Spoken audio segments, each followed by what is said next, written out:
In the heart of East Africa, an unexpected alliance is blossoming between South Sudan and Ethiopia. Despite its numerous domestic challenges, Ethiopia, standing on firmer economic ground, is extending a supporting hand to its neighbor. This cooperation marks a new chapter for a region long overshadowed by conflict and rivalry. So what is driving this partnership, and how might it reshape the future of South Sudan and Ethiopia? April 2026.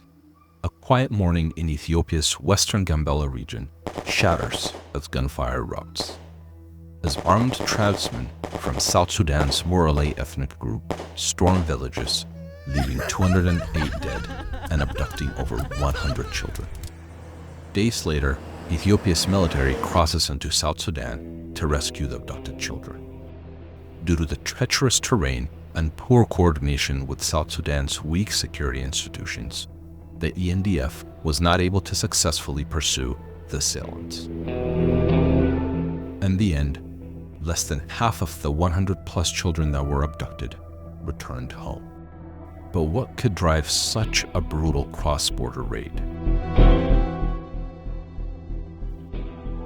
South Sudan, home to 64 tribes, has been plagued by conflict, which is caused by deteriorating economic conditions and long-standing ethnic tensions. The Dinka and the Nuer, the country's largest ethnic groups, remain locked in a deadly power struggle that transcends every aspect of South Sudan's society.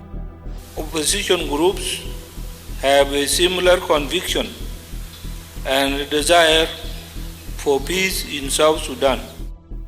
The combined impact of deteriorating economic conditions and ethnic tensions have had a devastating effect on South Sudan. For instance, between 2009 and 2016, poverty rates soared from 51% to 81%. But how could a newly independent nation fall so far, so fast? The primary reason lies in South Sudan's weak institutions. From an economic perspective, weak institutions reduce efficiency, deter investment, and foster corruption. Without strong property rights and contract enforcement, businesses face higher transaction costs and risks, discouraging both domestic and foreign investments. This misallocation of resources hampers productivity and innovation. A perfect example of this is South Sudan's oil sector. South Sudan possesses significant oil reserves, estimated at 3.5 billion barrels, making it the third largest reserve holder in sub-Saharan Africa after Nigeria and Angola. The country currently produces between 150,000 to 170,000 barrels of oil per day, with oil accounting for 90% of the government's revenue and almost all of its exports. However, South Sudan faces numerous challenges in developing its oil industry, including a lack of investment and disagreements with Sudan over transit fees and infrastructure issues. Currently, South Sudan pays Sudan high transit fees, significantly reducing its oil profits. Furthermore, the current conflict in Sudan has severely disrupted South Sudan's oil export, as it relies on Sudan's infrastructure to transport its oil.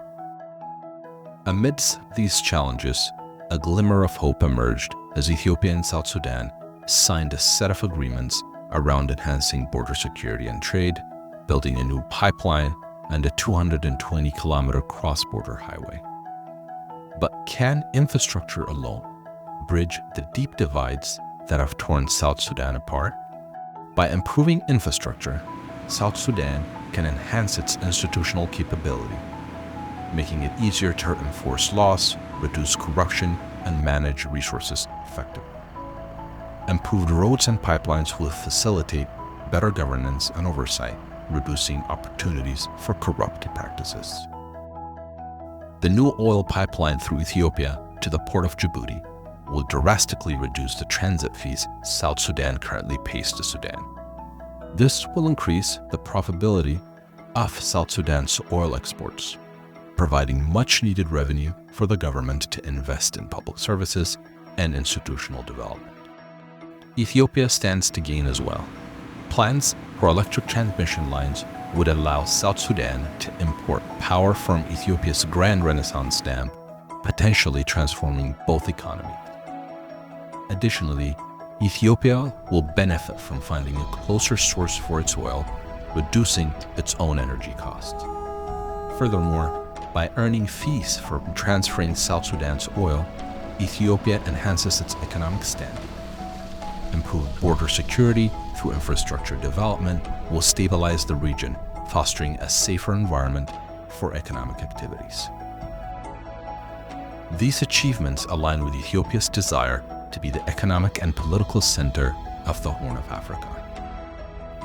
Will these agreements be the genesis of unlocking South Sudan's and Ethiopia's potentials?